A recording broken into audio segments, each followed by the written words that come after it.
चलो यार next question देखते हैं। If the variance of the terms in an increasing AP B1 B2 B3 up to B11 is 90, then the common difference of AP is। तो देखो एक तो तरीका है कि B1 को बोल दो A, B2 को बोल दो A प्लस D और इस तरीके से सॉल्व कर लो, है ना, इंक्रीजिंग AP की फॉर्म में, है ना।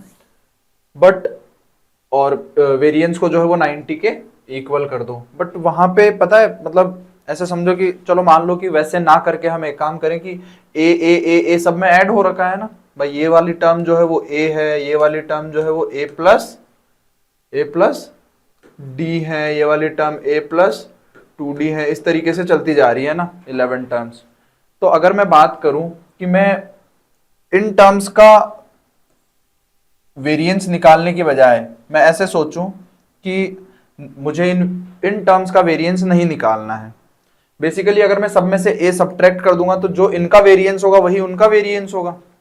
और बेसिकली अगर मैं ध्यान दूं तो यहां पे अगर ऐसे समझो कि फर्स्ट 11 नेचुरल नंबर्स का अगर मैं वेरिएंस निकाल पाऊंगा तो बेसिकली ये सारी की सारी टर्म्स जो है वो डी से मल्टीप्लाई हो रखी है ना। ए को तो मैंने हटा दिया, तो बेसिकली ये सारी की सारी टर्म्स जो है वो डी से मल्टीप्लाई हो रखी हैं। और मल्टीप्लाई हो रखी हैं इसका मतलब है कि ये फर्स्ट 11 नेचुरल नंबर्स का जो वेरिएंस है दैट इनटू डी स्क्वायर, क्योंकि अगर मैं एक नंबर डी से अगर मैं मल्टीप्लाई करता हूं सारे के सारे ऑब्जर्वेशंस को तो मेरा जो वेरिएंस है वो डी स्क्वायर से मल्टीप्लाई हो जाता है। तो ये आई होप फॉर्मूला याद होगा कि फर्स्ट एन नेचुरल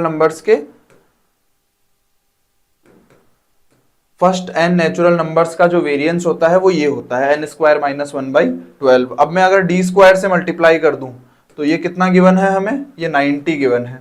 यहां से मैं क्या बोल सकता हूं कि n की वैल्यू कितनी दे रखी है, n जो है वो 11 है, 11 नेचुरल नंबर्स है। तो यहां से क्या मिल जाएगा, D square into 121 minus 1/12 is equal to 90।